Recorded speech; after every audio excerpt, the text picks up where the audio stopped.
In a small town called Uncasville, nestled in the heart of Connecticut, life moved at its own pace.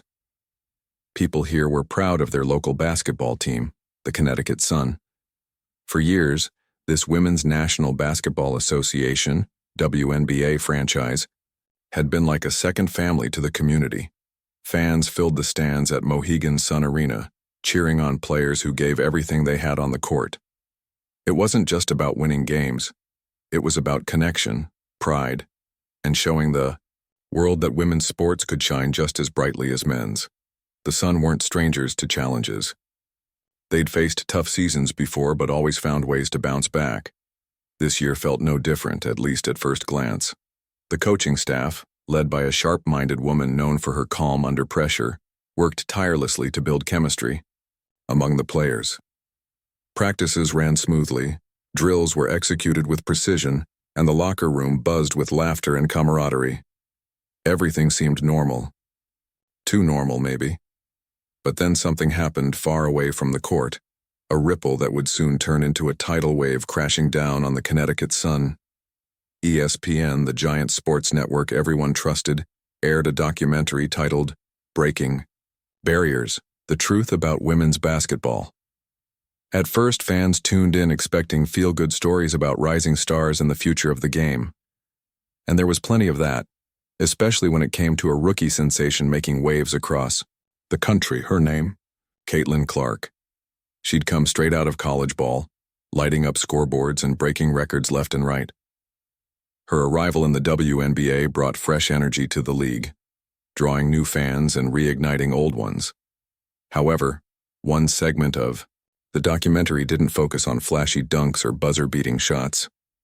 Instead, it dove deep into an issue that made viewers sit upright in their seats. According to anonymous sources, some teams in the WNBA, big-name franchises included, had been manipulating contracts to keep player salaries low. The report claimed these organizations used loopholes in the salary cap system to redirect funds meant for bonuses toward operational costs. In other words, money promised to players never actually reached their pockets. When the episode ended, social media exploded. Fans couldn't believe what they'd heard. How could anyone take advantage of athletes who poured their hearts into the game? And worse still, why hadn't anyone noticed sooner? Among all the teams mentioned in passing during the documentary, one stood out more than others: the Connecticut Sun. For longtime supporters of the Sun, this accusation hit hard. The franchise prided itself on being part of the community, not some corporate machine squeezing every penny out of its players. Yet whispers began spreading online. People dug up old contract details, comparing them to public statements made by the team's management. Questions piled up faster than answers. Was the Sun guilty of playing dirty too? Inside the locker room, things started shifting subtly. Players exchanged glances during meetings, unsure whether to speak up or stay quiet. One voice broke the silence, louder than expected. Jonquel Jones, a star forward and fan favorite, posted a cryptic message on Instagram late one night. "Sometimes the truth hurts," she wrote alongside a black and white photo of herself walking off the court after a tough loss. That single post sent shockwaves through the organization. Reporters called nonstop asking if she knew something. The rest of the world didn't. Fans flooded her comment section begging for clarity. It wasn't just Jones, though. Veteran guard Alyssa Thomas, known for her grit and determination, looked visibly frustrated during practices. She muttered to herself while shooting free throws, shaking her head as if trying to shake off anger. Even DeWanna Bonner, usually unshakable and steady, seemed distracted. When asked about the allegations, she simply said, "We'll handle our business internally." Outside the arena, tensions grew thicker. Hundreds of fans gathered near the entrance, holding signs demanding justice for the players. Some shouted slogans like "Pay our players fairly," while others handed out flyers explaining the situation to curious passers-by. Local news stations parked their vans outside the practice facility, hoping to catch a glimpse of someone, anyone, who might spill the beans. Sponsors, worried about how the scandal might affect their brands, started pulling out one by one. The once stable foundation of the Connecticut Sun suddenly felt shaky. Despite the growing storm, there was still a sense of hope lingering in the air. Rookie Dee Richards, barely into her first professional season, tried to keep spirits high. During a particularly tense practice, she cracked a joke that made even the grumpiest veteran smile. Later, she pulled a few teammates aside and reminded them why they played basketball in the first place. "This game gives us purpose," she said softly. "No matter what happens, we can't lose sight of that." Her words provided a brief moment of calm, but everyone knew the real battle was yet to come. The Connecticut Sun, once celebrated as a beacon of resilience and teamwork, now faced its greatest test. Could they weather this storm together, or would the cracks running through their foundation grow too wide to fix? Only time would tell. The ESPN documentary had already shaken the WNBA world, but what happened next felt like an earthquake. Just days after the initial report aired, the network dropped another bombshell, this time with documents to back it up. Whistleblowers inside. The league had leaked emails, financial records, and internal memos that painted a damning picture of how some teams operated behind closed doors. The Connecticut Sun, once seen as a small market underdog fighting for respect, now found itself at the center of the controversy. One document in particular caught everyone's attention.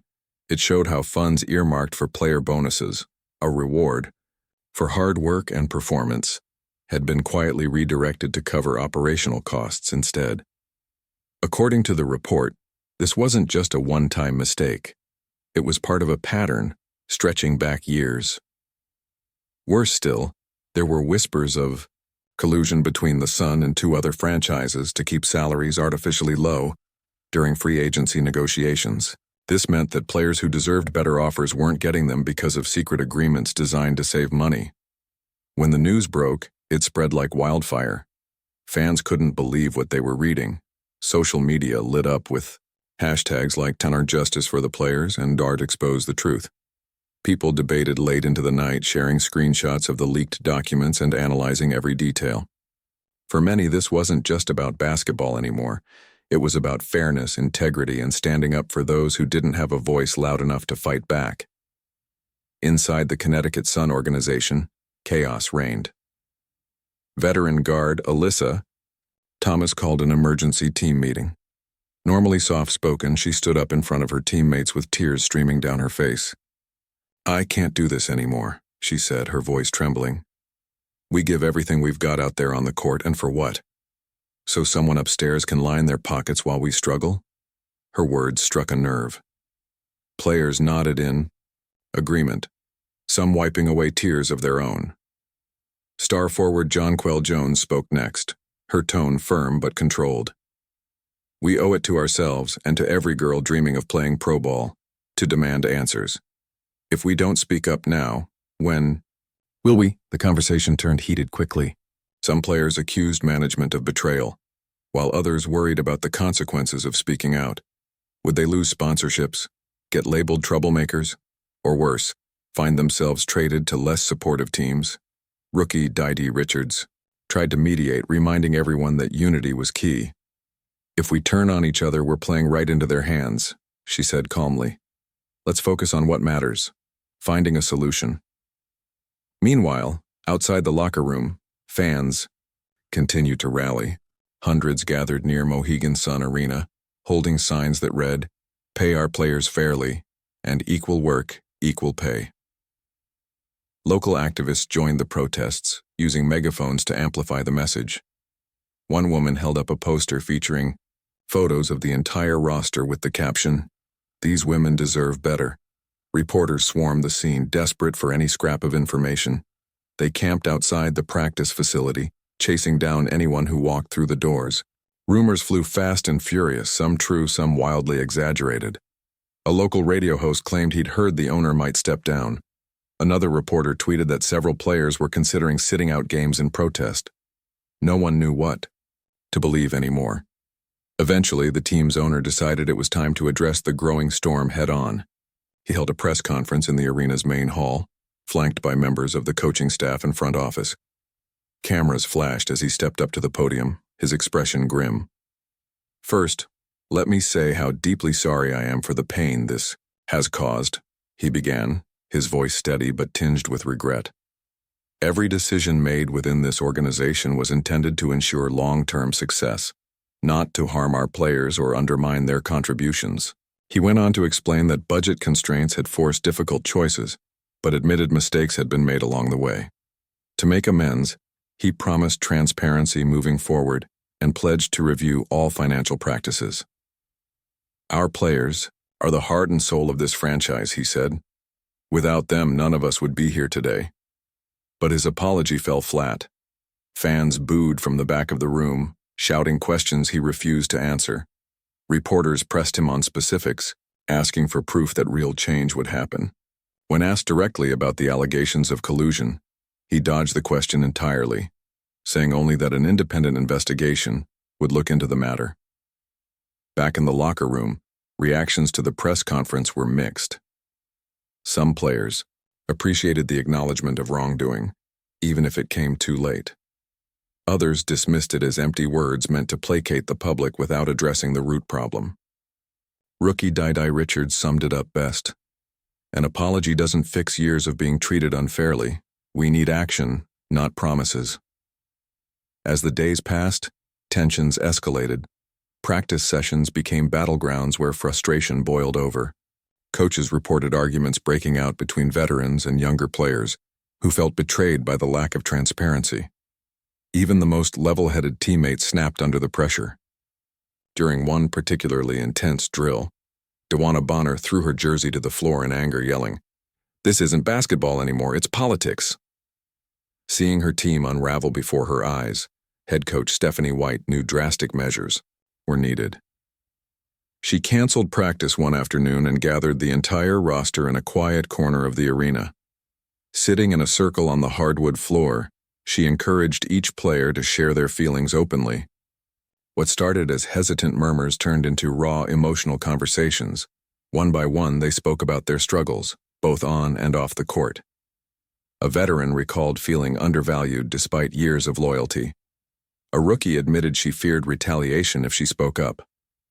Someone else talked about growing up in a household where sports were seen as a man's domain, and how playing professionally gave her a sense of purpose she'd never experienced before. By the end of the session, tears had been shed, hugs exchanged, and a fragile sense of unity restored. "We may not agree on everything," Coach White said as the meeting wrapped up, "but we all love this game. Let's use that love to push forward, together." Her words provided a glimmer of hope, but the road ahead remained uncertain. The Connecticut Sun had weathered storms before, but nothing like this. Could they rise above the scandal and reclaim their identity as a team built on trust and teamwork? Or would the cracks tearing through their foundation prove too wide to mend? Only time would tell. But one thing was clear. The Suns' journey was far from over. The Connecticut Sun locker room, once a place of laughter and camaraderie, now felt like a powder keg ready to explode. The weight of the scandal hung heavy in the air, and tension simmered just below the surface. Players who had once been inseparable began questioning each other's motives. Some accused certain teammates of being too vocal, while others blamed leadership for not stepping up sooner. Conversations that used to revolve around plays and strategies now turned into heated debates about fairness, trust, and loyalty. Practice sessions became battlegrounds where emotions spilled over. During one particularly intense drill, a veteran player snapped at a rookie for missing a pass. "You're not even trying," she shouted, her voice echoing across the court. The rookie, visibly shaken, shot back, "Maybe if I didn't have to worry about whether my next paycheck will cover rent, I'd focus better." The entire gym fell silent as the two glared at each other, their frustration boiling over into something bigger than basketball. Assistant coaches scrambled to intervene, but the damage was done. The rift between players grew wider with every passing day. Even Dewana Bonner, known for her calm demeanor and leadership on the court, couldn't hold it together anymore. Midway through another practice, she stormed off the floor after an argument with a teammate, slamming the door behind her. The sound reverberated through the arena, leaving everyone stunned. Behind closed doors, whispers turned into outright accusations. Some players felt betrayed by Jonquel Jones, whose Instagram post had drawn so much attention to the issue. They worried her actions might alienate sponsors or put the team in further jeopardy. Others criticized Alyssa Thomas for pushing too hard, saying her confrontational approach only made things worse. Meanwhile, rookies like Di Richards found themselves caught in the middle, unsure whom to side with or how to navigate the chaos. It wasn't long before rumors started swirling about players considering drastic measures. A local sports blog reported that several key members of the roster were thinking about sitting out upcoming games in protest. If true, it would be unprecedented, a bold move that could either unite the league behind them or tear it apart completely. Fans anxiously awaited confirmation, while reporters camped outside the arena, hoping to catch someone slipping up. Amidst all the drama, General Manager Darius Taylor tried to regain control of the situation. He called a series of meetings with players, offering concessions in hopes of calming the storm. First, he promised increased funding for community outreach programs aimed at supporting young female athletes. Then he floated the idea of restructuring contracts to include guaranteed raises in future seasons. But these gestures felt hollow to many. "We don't need empty promises," one veteran said during a private meeting. "We need action. Right now. Not 5 years from now when half of us are retired." Taylor listened quietly, nodding along but offering little in return. It was clear he was struggling to find solutions that satisfied both the players and ownership. His attempts at mediation only fueled more anger among the roster, who saw his efforts as nothing more than damage control. At this critical juncture, head coach Stephanie White realized she had to step in. Known for her ability to connect with people, she decided to take matters into her own hands. Late one evening, after yet another chaotic practice, she gathered the team in a dimly lit corner of the arena.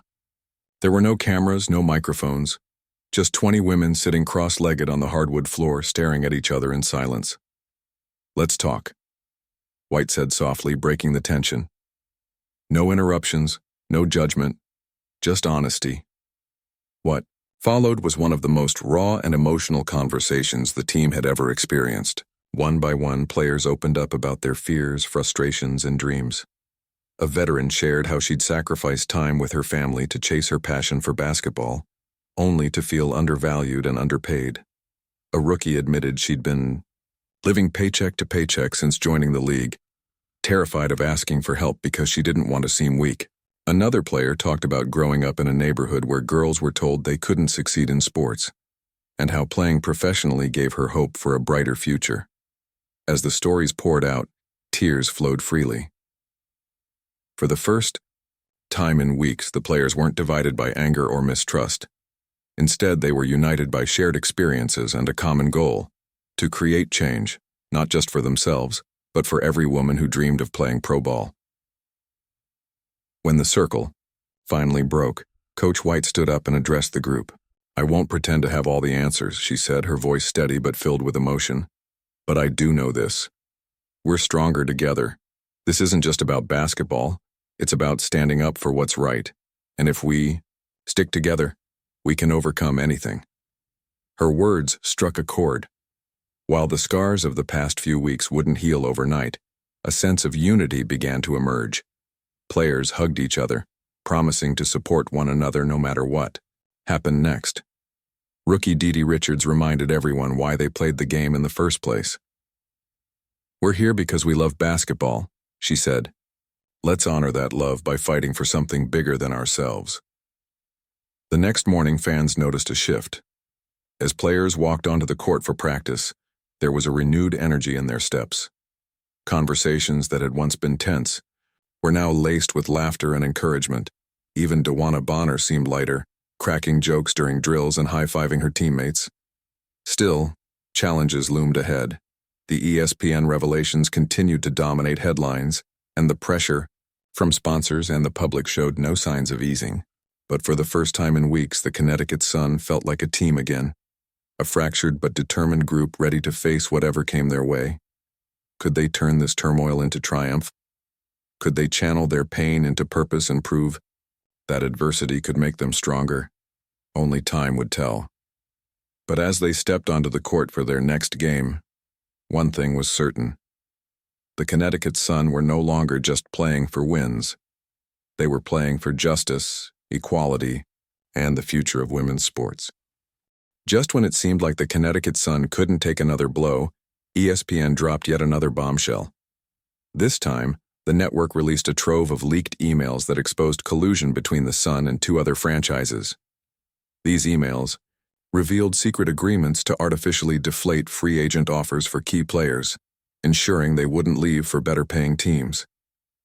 It was a calculated move designed to save money and maintain control over salaries, a revelation that sent shockwaves through the WNBA. For fans, this felt like betrayal on an entirely new level. Players who had given their all on the court weren't just being undervalued by their own team. They were being deliberately held back from opportunities elsewhere. Social media erupted once again, but this time the tone shifted. What started as anger toward the organization morphed into widespread support for the players themselves. Celebrities, activists, and even rival teams rallied behind the Connecticut Sun roster, calling for accountability and systemic change.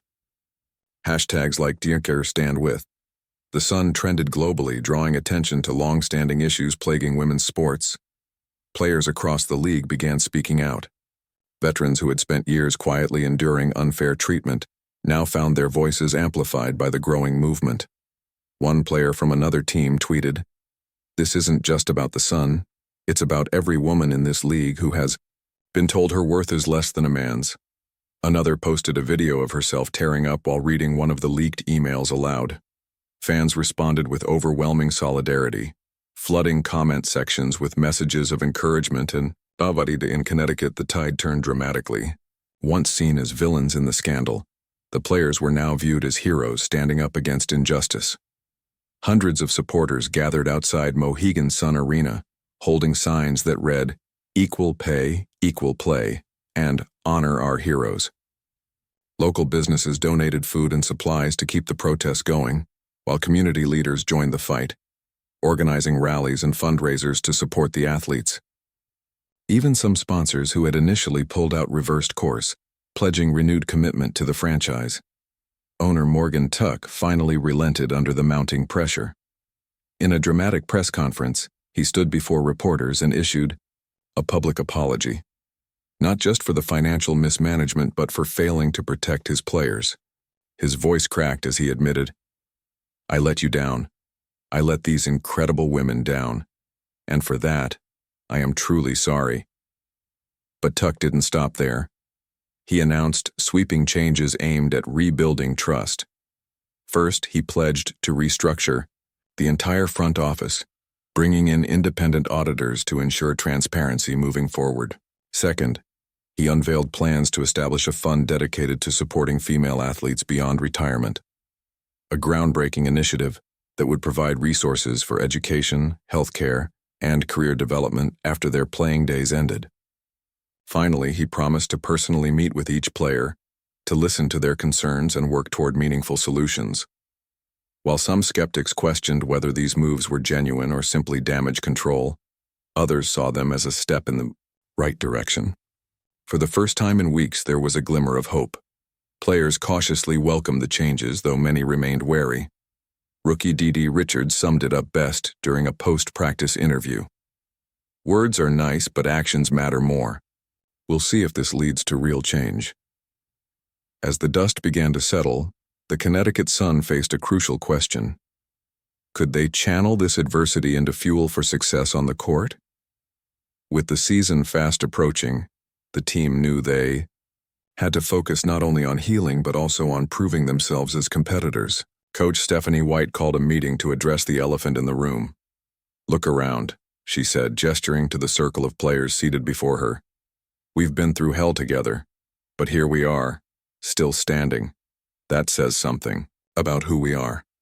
Now it's time to show the world what we're made of." Her words ignited a fire within the group.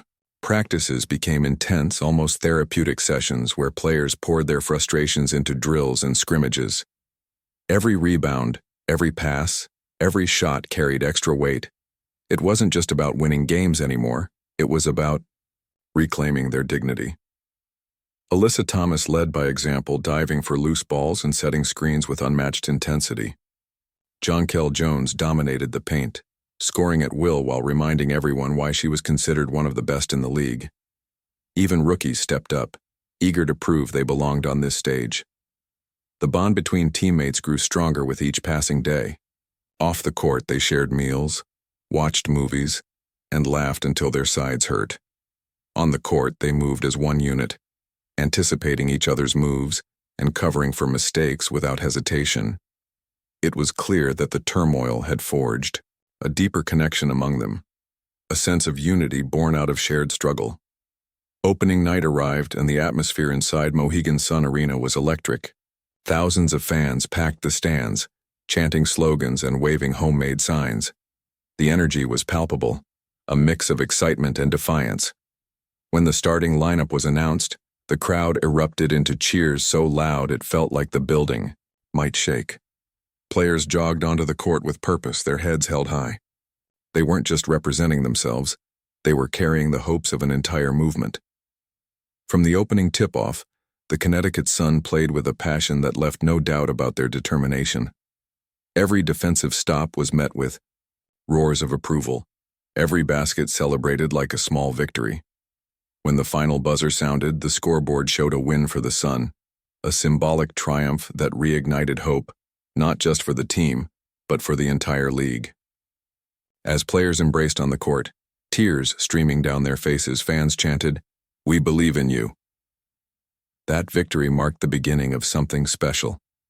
Each game that followed felt cathartic, as if the players were reclaiming their power one basket at a time. Their resilience inspired fans and fellow athletes alike, sparking conversations about fair compensation, mental health, and representation in sports. Midway through the season, the entire roster addressed the media together, vowing to use their platform to advocate for equality. "We're not just basketball players," Jonquel Jones said during the press conference. "We're role models, advocates, and fighters, and we won't stop until things change, for us and for the next generation." Their message resonated worldwide, shining a spotlight on issues that had long been ignored. Sponsors returned, eager to align themselves with a team fighting for justice. Community outreach programs flourished, empowering young girls to dream big and pursue their passions. Slowly but surely, the Connecticut Sun were transforming from victims of a scandal into champions of a cause. But the journey was far from over. Challenges still lay ahead, both on and off the court. Yet with every win, every act of solidarity, and every step toward progress, the Sun proved that they were more than just a basketball team. They were a force for change. The Connecticut Sun weren't just playing basketball anymore. They were fighting for something bigger. Every game carried the weight of their struggles. Every victory felt like a step toward redemption. Fans packed Mohegan Sun Arena night after night, not just to watch their favorite team compete, but to stand witness to a movement. The players had become symbols of resilience, determination, and hope, not just for themselves, but for anyone who believed in fairness and equality. From, the outside, it seemed impossible that this group could come so far after everything they'd endured. Just months earlier, they were fractured, angry, and unsure if they could even stay together as a team. Now they moved with purpose, their chemistry on the court reflecting the bond they'd rebuilt off it. Practices were intense, filled with drills designed to push them beyond their limits. Yet despite the grueling workouts, there was laughter in the locker room and smiles during breaks. The players weren't just teammates now, they were family. Alyssa Thomas emerged as the heart of the team. Her relentless work ethic inspired everyone around her. Whether she was diving for loose balls, setting bone-crushing screens, or leading fast breaks, she played with an intensity that left opponents breathless. Off the court, she became the voice of calm amid chaos, often pulling younger players aside to offer advice or encouragement. "We've been through worse," she'd say with a grin. "This is nothing compared to what we've already overcome." Jonquel Jones, meanwhile, dominated the paint like never before. She averaged double-doubles week after week, scoring at will while controlling the boards with ease. But it wasn't just her stats that made her stand out. It was her leadership. During timeouts, she gathered her teammates close, reminding them to stay focused and trust each other. "One play at a time," she'd repeat, her deep voice cutting through the noise of the arena. Her words carried weight because everyone knew how much she cared, not just about winning, but about doing right by her teammates.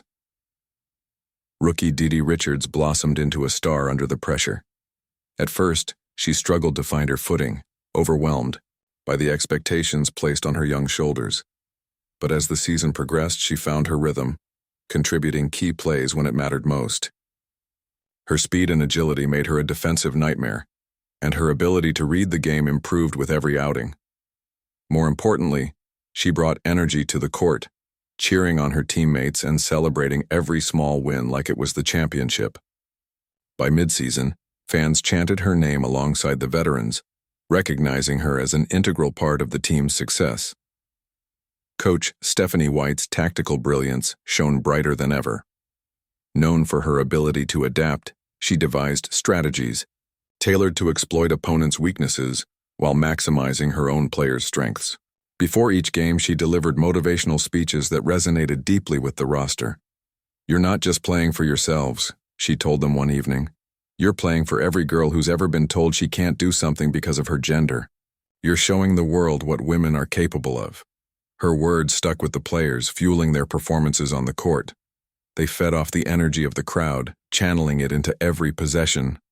When they won, it felt like a collective triumph, not just for the team, but for everyone rooting for change. And when they lost, they didn't hang their heads.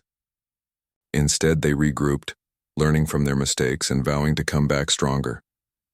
As the regular season wound down, the Connecticut Sun found themselves atop the standings, a feat no one predicted at the start of the year.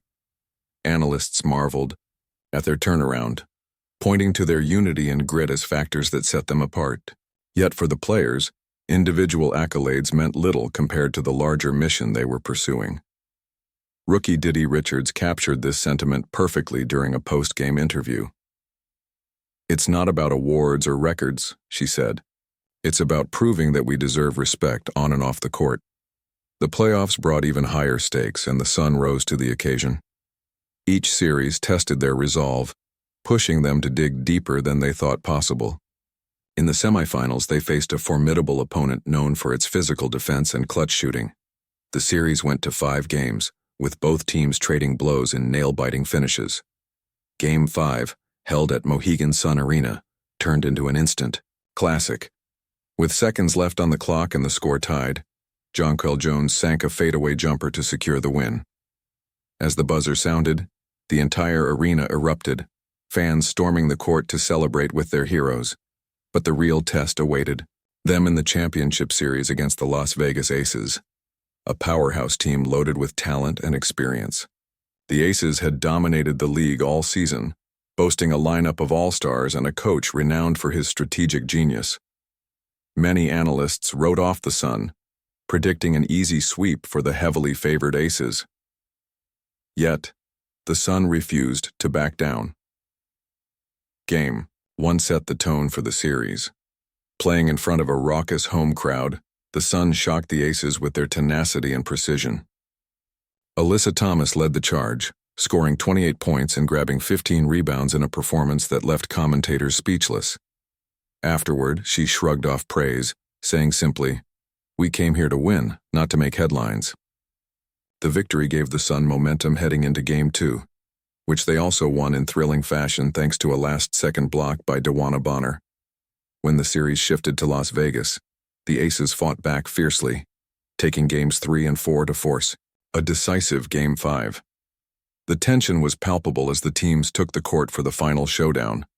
Thousands of fans packed T-Mobile Arena, creating a deafening roar that echoed through the building. For the Sun, this was more than just a game. It was a chance to prove that adversity could be transformed into triumph. The first half was a seesaw battle, with neither team able to pull away. In the third quarter, the Aces surged ahead, capitalizing on turnovers and missed shots by the Sun. Panic began creeping into the Connecticut bench, but Coach White called a timeout to steady her players. "Breathe," she instructed calmly. "Stick to the plan. Trust each other." Her message worked. The Sun clawed their way back in the fourth quarter, fueled by relentless defense and clutch shooting. With less than a minute left, they trailed by 3 points. On the next possession, rookie Didi Richards drove hard to the basket, drawing a foul and sinking both free throws to cut the deficit to 1. The crowd roared as the Sun forced a turnover on the ensuing inbound pass. With 7 seconds remaining, Jonquel Jones caught the ball at the top of the key. She sized up her defender, then launched a high-arcing three-pointer just before the buzzer sounded.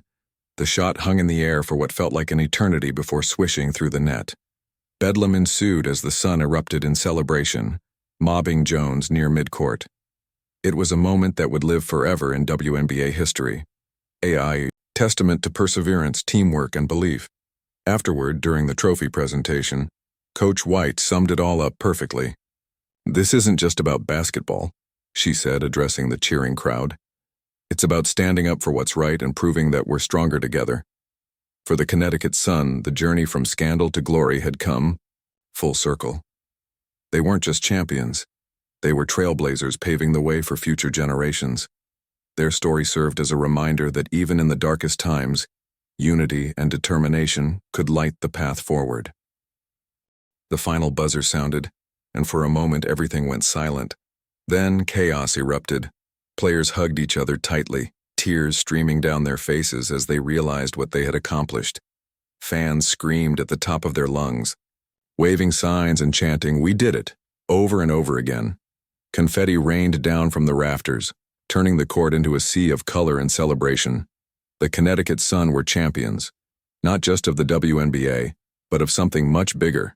Jonquel Jones stood in the middle of it all, holding the championship trophy high above her head.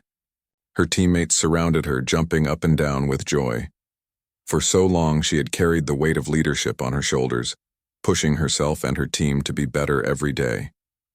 Now, standing there as the crowd chanted her name, she felt a sense of peace. This wasn't just about winning a title. It was about proving that no obstacle was too big to overcome. Alyssa Thomas, still catching her breath after playing every minute of the game, wiped away tears as she looked around at her teammates. She thought back to those dark days when the locker room felt like it might fall apart. Back then, unity seemed impossible. But here they were, stronger than ever, standing together as one. "This is what happens when you fight for each other," she said later during the post-game press conference. "When you believe in something bigger than yourself, anything is possible." Rookie Didi Richards couldn't stop smiling. Just months ago, she was an unknown rookie trying to find her place on a fractured team. Now she was part of a legacy, a group of women who refused to let adversity define them. During the trophy ceremony, she grabbed the microphone and addressed the crowd. "To every little girl watching tonight," she said, her voice cracking with emotion, "never stop believing in yourself. If we can do this, you can do anything." As the celebration continued, fans lingered outside Mohegan Sun Arena long after the game ended. Some held candles, others waved banners bearing messages of gratitude and pride. Local businesses stayed open late, offering free food and drinks to anyone celebrating the historic win. It wasn't just a victory for the team. It was a victory for the entire community. People who had never cared much about basketball before found themselves swept up in the excitement, proud to call the Connecticut Sun their own. But the impact of this championship stretched far beyond Connecticut. Across the country, conversations about equality in sports gained new momentum. The Sun's journey had brought attention to issues that had long been ignored: fair pay, transparency, and respect for female athletes. Inspired by their courage, other teams began demanding changes within their own organizations. Players' unions grew stronger, advocating not only for better contracts, but also for mental health resources and support systems for retired athletes. Sponsors returned in droves, eager to align themselves with a team that represented progress and empowerment. Nike launched a campaign featuring the Sun, highlighting their resilience and determination. Other brands followed suit, creating partnerships aimed at promoting women's sports and investing in grassroots programs for young girls. Suddenly, the Connecticut Sun weren't just a basketball team. They were pioneers leading a movement. Back at the arena, the players gathered in the locker room for one last huddle before heading home.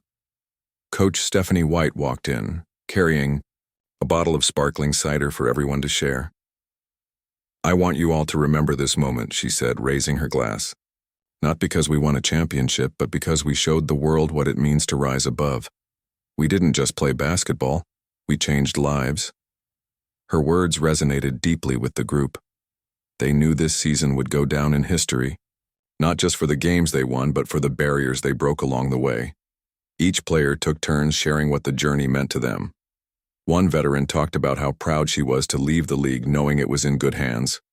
A younger player admitted she'd doubted herself at times, but now believed she could conquer any challenge. Even the quietest members of the roster spoke up, thanking their teammates for lifting them up when they needed it most. As the night wore on, the celebrations spilled out onto the streets. Players joined fans for impromptu parades, signing autographs, and taking selfies until dawn. For once, there was no talk of scandals or controversies, just pure, unfiltered joy. The Connecticut Sun had earned this moment, and they weren't going to let it slip away anytime soon. In the weeks that followed, the team embarked on a victory tour, visiting schools, community centers, and local events to spread their message of hope and perseverance. Everywhere they went, they were met with cheers and applause. Kids lined up for hours just to catch a glimpse of their heroes, many clutching basketballs and jerseys they hoped to get signed. Parents thanked the players for being role models, showing their children that hard work and integrity could lead to greatness. The Sun also used their platform to push for lasting change. They partnered with advocacy groups to lobby for equal pay and improved working conditions for female athletes. Owner Morgan Tuck kept his promise to restructure the front office, bringing in independent auditors to ensure transparency. He also expanded the retirement fund, making it available to players across the league, not just those on the Sun roster. These moves didn't erase the past, but they showed a commitment to building a brighter future. By the time training camp rolled around for the next season, the Connecticut Sun had cemented their place in history. Their story was taught in classrooms, written about in books, and shared in speeches around the world. They proved that even in the face of scandal and division, unity and purpose could prevail. More importantly, they inspired countless people to stand up for what they believed in and refuse to settle for less than they deserved. For the players, life moved forward. Some retired, others signed new contracts, and rookies arrived ready to carry the torch. But no matter where they went, or what they did, they carried the lessons they learned during that unforgettable season. They knew they'd been part of something special, not just a team, but a family united by love, trust, and a shared dream. As Jonquel Jones reflected during a quiet moment before practice one day, winning the championship was amazing, but the real victory was finding our voice. We didn't just play for ourselves, we played for everyone who deserves a fair shot. And that's a legacy worth fighting for.